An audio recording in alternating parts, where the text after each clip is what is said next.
Bien, y el presidente de Estados Unidos, Joe Biden, ordenó a los servicios de inteligencia de su país que redoblen los esfuerzos para investigar los orígenes de la pandemia del COVID-19, incluida la teoría de que provino de un laboratorio en China, algo que un informe en marzo, recordemos, de la Organización Mundial de la Salud, concluyó que era extremadamente improbable. Bueno, para analizar este tema tomamos contacto a esta hora con Alberto Rojas, director del Observatorio de Asuntos Internacionales de la Universidad Finisterra. ¿Cómo estás, Alberto? Muy buenas tardes y muchas gracias por este contacto con Mundo Plus. Hola, Florencia, ¿qué tal? Buenas tardes. A ver, Alberto, primero a ver si para iniciar esta conversación, ¿por qué crees tú, como académico y también experto en este tema, de que la administración, para no decir solamente el presidente de Estados Unidos, Joe Biden, sino que la administración de Joe Biden inició esta investigación ahora o precisamente ahora? Lo que sabemos es que cuando Joe Biden llegó a la Casa Blanca, pidió informes a sus agencias de inteligencia respecto al origen del coronavirus que generó esta pandemia. Y los informes no fueron concluyentes y de hecho dividieron a las agencias de inteligencia en dos posiciones, las que respaldan la teoría de que el virus es de origen natural y otros que respaldan la idea de que es parte de una manipulación artificial, eventualmente que hubiese salido del Instituto de Virología de Wuhan. Y por eso él entonces, insatisfecho con esto, pide un informe definitivo en un plazo máximo de 90 días. Hay que decir ciertamente que además en los últimos días esta idea de que se podría tratar de un virus fabricado ha cobrado cierta sustancia a partir de declaraciones incluso de Anthony Fauci, quien al ser consultado sobre esto dijo que ya no lo descartaba. Y eso claramente reabre esta posibilidad, esta teoría que en algún momento la sostuvo el expresidente Donald Trump, pero que de algún modo quedó en segundo o tercer plano precisamente por las condiciones en las que Trump defendía esta idea, muchas veces hablando de manera despectiva del SARS-CoV-2 como el virus chino. Y claro, eso fue quitándole piso, pero da la sensación que en este minuto hay antecedentes, incluyendo una investigación publicada por el Wall Street Journal que dice que trabajadores del Instituto de Virología de Wuhan cayeron enfermos 4 o 5 semanas antes de que se confirmara el primer caso en China. Claro, Alberto, y esta denuncia que inicia básicamente el presidente de Estados Unidos desató la furia, la verdad, del gobierno de China, quienes incluso lo denunciaron y aseguraron que ellos lo único que quieren es avivar estas teorías conspirativas que tú mencionas, pero además que están politizando la crisis sanitaria. Ciertamente China ha tenido siempre una posición muy clara y categórica frente a este tema.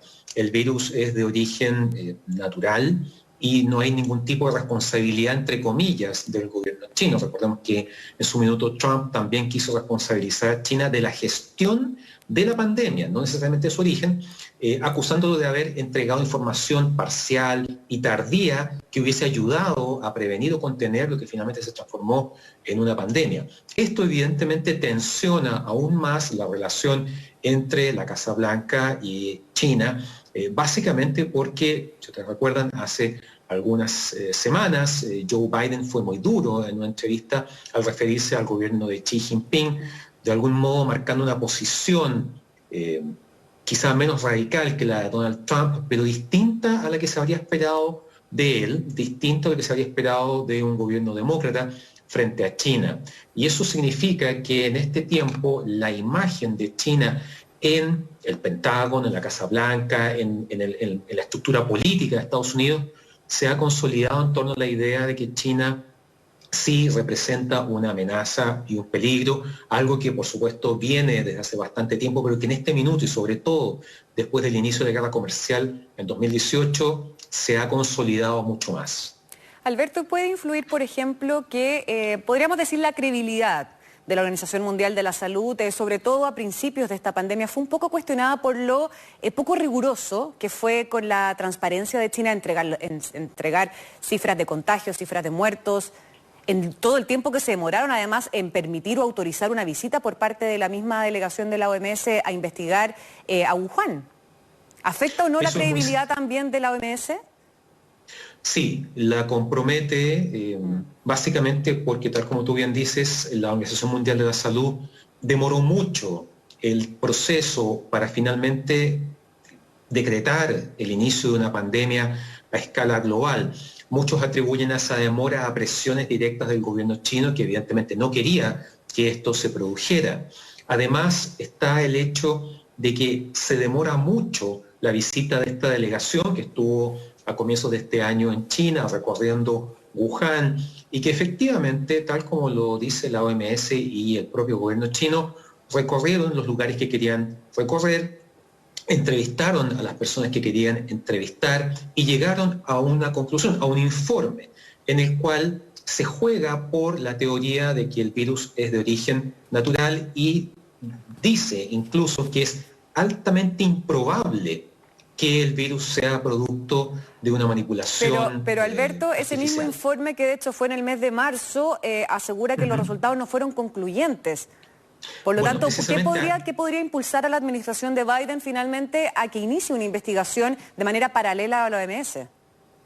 Bueno, precisamente a eso iba. El hecho de que Biden inicie esta investigación al margen de lo que, digamos, mencionábamos sobre los servicios de inteligencia, tiene que ver con la poca credibilidad que generó este informe, tanto en Estados Unidos como en al menos otros 10 países, básicamente porque la delegación de la OMS nunca tuvo acceso a muestras del virus que pudieran analizar.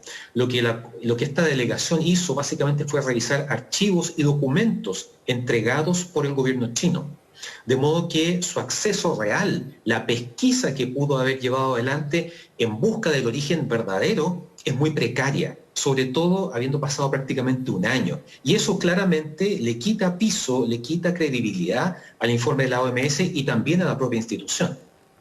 Claro, Alberto. Y respecto a las relaciones de ambas potencias, hay un alto funcionario de Estados Unidos en Asia, que de hecho se llama Kurt Campbell, quien aseguró que la era de las relaciones o de los acuerdos entre China y Estados Unidos ha llegado a su fin. ¿Tú consideras que es así? Es básicamente por un tema de qué potencia va a ser dominante o no.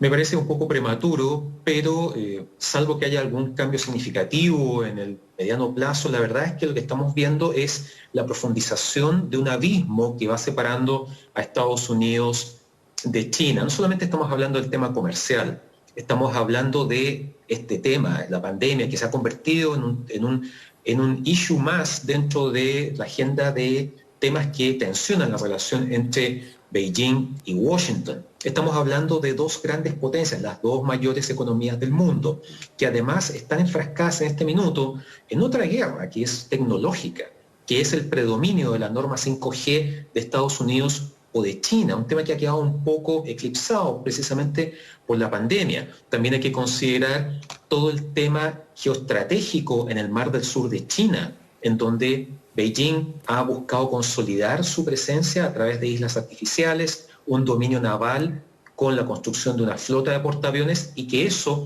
choca inevitablemente con los intereses de Estados Unidos y sus aliados en la zona. Entonces, lo que estamos viendo es que cada vez son más los temas que generan tensión entre ambas potencias que los que son comunes. De modo que en ese aspecto, la sensación que queda es que cada vez Estados Unidos y China se van alejando más. Perfecto, Alberto. Y ya para ir cerrando, a modo ya un poco más quizás de balance o de evaluación, Joe Biden lleva 4 meses más o menos en el gobierno, en la presidencia. ¿Cómo consideras tú que ha sido su gestión y también su respuesta y prevención en esta crisis sanitaria? Bueno, sin duda que Joe Biden hereda un escenario absolutamente catastrófico en términos de salud pública.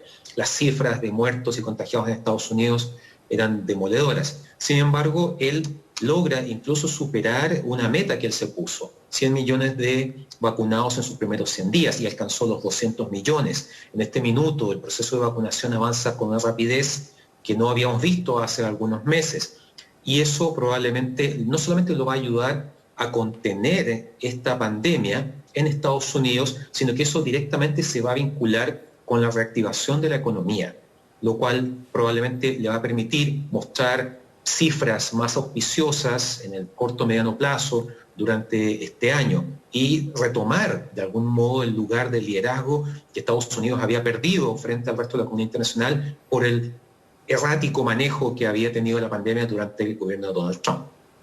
Perfecto, Alberto Rojas. Muchas gracias por esta interesante conversación con Mundo Plus. Que estés muy bien. Buenas tardes. Muchas gracias. Muy amables. Chao, chao.